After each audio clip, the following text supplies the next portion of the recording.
There's a quote that I want to read from the book, right? You say... Quoted me.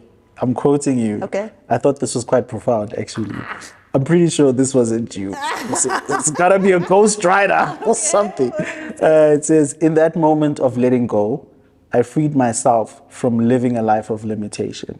Ring offers a wide range of easy-to-install smart home security devices, including security cameras, video doorbells, and alarms.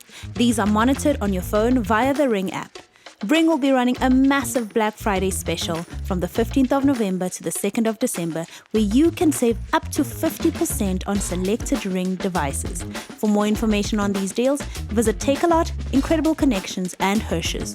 Available while stocks last. Ring, keeping people close to what's important. Mr. Ledwaba, how did we get your series? Welcome. Thank you for having me. What voice is that? It's an honor and a privilege. You're so serious It's today. my interview voice. Okay. Yeah, because I did my research. Okay. And how's it going? It's going good. Okay, we're going to start with some Cappy Afilmations. You're no stranger to those. That's what I do. That's what you do. Okay. Delightful. Could you share an affirmation that helps you stay focused on the delightful aspects of life, no matter what the day brings? Yes, just knowing that everything is seasonal and nothing is finite. There's always more to something, and it's never the end. And yeah, I think it gives you peace to be able to look forward to a better day. Yeah, I think I heard someone says the good news is that nothing lasts forever and the bad news is that nothing lasts forever. I should have said that. Said that. Okay, the last one, thankful. How has embracing a hopeful attitude influenced your goals and long-term vision for your life? I mean, it just has. Brenden, come on. What was the question again? The question is, how has embracing hopefulness, right? Yes. A hopeful attitude influenced your goals and your long-term vision for your life? I don't know if you can have vision without hope, so I think just the very fact that I consider myself a visionary or someone who sees a brighter future means that I have hope for that future. So I think it's influenced my bigger picture mentality. Yeah. I love that. All right, over to you. It's my turn now. Over to you, my dear. All right, cool. So obviously, I mean, we can't talk about the whole book. If we spoke about the whole book, we'd be here forever. But I want to touch on a few things that I thought were quite interesting. In the chapter Growing Pains. Okay. So you talk about us. Yeah. You talk about our early marriage and the traditional gender roles that we took on. Yeah. What do you think, if you could go back to 2017? Okay. Or when did we get married? 2017. 2017, and you could be married again now as who you are right now. What do you think you would change about your approach in those traditional roles? Jeez. Did I start too deep? Oh, no, I have to think. If I had to approach marriage the way I am right now, I think my intention going into marriage then was, how do I please Brenden? Right? And that's why it's I'm spring cleaning on a Sunday. I'm doing 7 colors every single day. Legit. And then you are still you. And with that, it's there's resentment. So what I do now is, what I do differently is I think speak to you and say, hey, what does your idea of marriage look like? And share what my idea of marriage looks like. And marry the two. Okay. And that way I think expectations would have been managed on both sides. I serve the needs that actually matter to you. And you would serve the needs that actually matter to me. That's very good. That good? I agree. You speak about growing up as a kid and how you never got gifts, right? Yeah. And obviously, gifting is a big strength of mine. If I may say so myself. King of gifts. So just for those people who didn't read the book, the 2 people in the country that haven't read the book, Talk to us about what it meant Yeah. to be seen in that way, even though it wasn't your love language. Brenden, oh my God. I told you I prepared. Like, you're so prepared. I was just like, why don't you host the Wisdom Wellness podcast? What it meant, I think it felt, I felt thought of. Because a gift, like, and the way that you do gifting is that you don't just buy it on the morning of. Like, it's a whole process for you. Like, you think of the experience that goes with it, and then you think of how the gift will make me feel, not just when I get it, but even after, right? Yeah. It's like almost every gift you've gotten me, I still, like, it's my most used things. And I think it made me feel like I'm the only thing that mattered in that moment. Yeah. Which is a selfish thing, but I think we all crave, especially when you come from a big family, you want to have moments where you feel like I'm the only thing that matters. And on my birthday, I never always felt that way.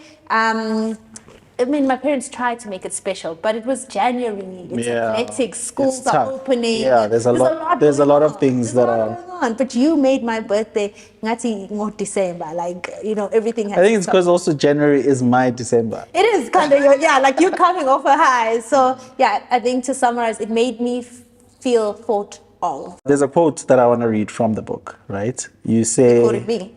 I'm quoting you. Okay. I thought this was quite profound, actually. I'm pretty sure this wasn't you. It's gotta be a ghostwriter or something. It says, in that moment of letting go, I freed myself from living a life of limitation. And so this is now in relation to your dream of becoming a musician. Yeah. Now, a lot of people always ask, Mpoomy, when are you singing again? And can you just touch on how that journey unfolded and your relationship with music as well as serving God and what that means? Geez, I think during that time, I knew, it was shortly after I dropped out, and I knew that God had called me to ministry. Yes. But the word ministry meant something different then than it did now. Yeah. And at the time, it had to be within church, and there wasn't a lot of women preachers. Yeah. There was, but I didn't think that's my space. Mama Joyce. Mama Joy, Mama Joy.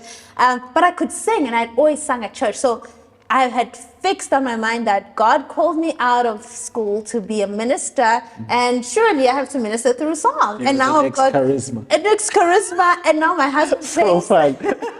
And now my husband plays keyboard. We are dogs and this thing is sealed, I'm the Togozo. Yeah. And then it doesn't happen. And instead I leave my church where I was already like, they were giving me a chance to sing, and I leave for you where you're serving at a church, and I start to build resentment. And I really wanted to sing at your church because you got paid and you needed the money. So it's like, it made sense. It made sense, you know. The full picture is like, God, if you're going to provide and use me, this is how you're going to do it. And that was what I held on to. Sure. And even when I prayed, that was it. You want to use me, we need money. This makes sense. You're trying to help God. I was trying to help God, in essence. And so then when it was not happening and I kept pushing and forcing my hand at it, I started resenting you a bit, because you got to live in your dream. Like, you got to, I guess, a version of your dream. And I think also you weren't living in your dream. But for me, you were living in me, you were living in the dream. But at least I was living towards the dream. Yeah. And then eventually, after just manipulating things and things not working out, I just surrendered it. And I said, you know what, God, if that's not what you have for me, then I let it go. And to wrap up how my journey with God has been is I surrendered it, and when I surrendered it, I got invited to sing with Dr. Dumi, which was massive at the Dome. And after singing there, I realized, actually, I know why maybe God hasn't opened the doors. I don't think this is where I can be the most impactful. Sure. You know, I had a brilliant experience, life-changing, loved it. But then that confirmed to me that there was more. There was more, and that opened me up to wherever you go, God. And I stopped limiting God using me being just in the church or in the conventional Christian way. Talk to me about the dynamic of a healthy marriage versus two people who are thriving in their careers. like what is the difference between, or what is the balance or the integration that needs to happen, Yeah. or that you've had to learn? I think I'll quote your favorite line from our sort of favorite comedian, Chris Rock. Oh, yes. Playing the tambourine, Yeah. which you do pretty well. Like you're quite good at playing the tambourine. I haven't always been good at playing the tambourine, and it's a learning process for me. And what that means is that we can't both sing lead at the same time. We can't both be shooting for the stars at the same time, at least not when we have kids and we want to have a healthy marriage. For certain seasons, I have to play support, which is the tambourine, and so you can play lead. And Chris Rock says, and when you play the tambourine, play it well. Play it like Tina Turner. Yeah, play it like Tina Turner. And vice versa, you know, and that's the only way it can work, because if we both every day going hard at our dreams, when we come home we've got nothing to give each other, and we've got nothing to give our kids. And as you know, we come against so many obstacles in our careers, that at night I need nights where I want to come and I just want to vent. But if you're also overwhelmed, then there's no space. So I think the balance is we can both thrive. I just think we thrive at different levels and different seasons. Okay. One of the most, or what I found, like from people who read the book, one of the chapters that they are quite impressed by, with, I think it's really the vulnerability, is the 7-year itch. Just before we get into that, can you explain the 7-year itch? The 7-year itch. How do I explain it? I think it's apparently when you come to the 7th year of marriage, like all hell breaks loose. Like I think a lot of couples probably divorce around that time. But just outside of that, all the challenges come at the same time, and I think our real personalities come in, and most times everyone just chooses themselves. At least in our case, it was like, I choose me, bro, you choose you. So yeah, I think that's how I would explain it. Yeah. And so with us, that happened in the same year where our house got flooded. Yes. And whilst that might have been the physical thing that was happening to us, in the book you really talk about how you felt like there was a correlation between the foundation of the house being sort of stripped and the foundation of our marriage. Yeah. What is that? What were you talking about? Sure. I just felt like, I think this is natural with all couples. When you start out, it's, maybe let me make it with us. When we met, I think our brokenness attracted us to each other. You had just left a TV show and you were finding your feet. I had just left university, and we desperately needed each other. And we were safe spaces for that. And I guess that's the thing that attracted us to each other, amongst other things.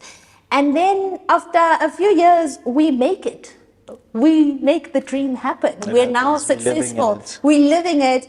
And now that foundation that brought us together is no longer necessary. Like it's no longer useful. And so I think we found ourselves having to define who we actually are as a couple. What are our values? Yes, we've already said our values are based on God, but what does that actually mean? Look like? What does that actually look like? And I think year 7 unraveled, opened us up, where we had to really decide, is this really what we believe? Is this really what we said when we said we're getting married? And I mean, you look back at when our house was flooded, like the smell, the disgust on the floor, the disruption of the electricity, the disruption of everything. And to bring it back to life, when our foundations aren't solid, as soon as water comes in, it stinks up.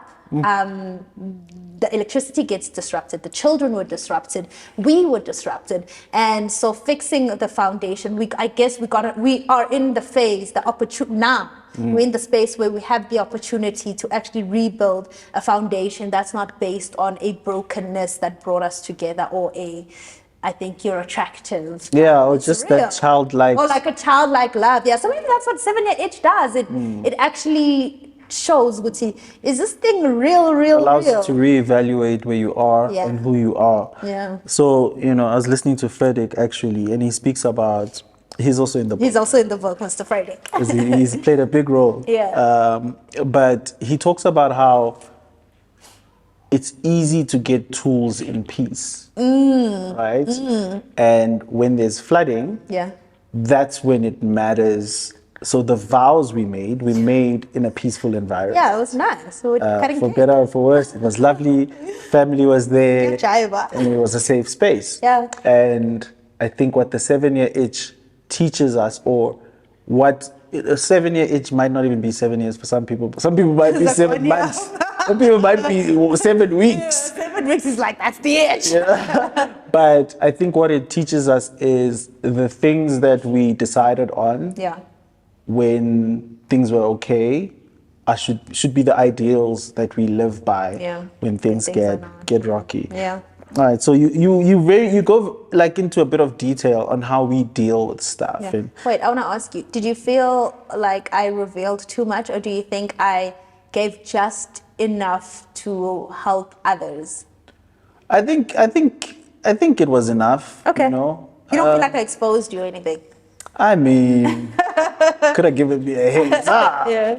No, not at all. I thought it was necessary. I thought it's a good depiction, you know, of truth, Yeah.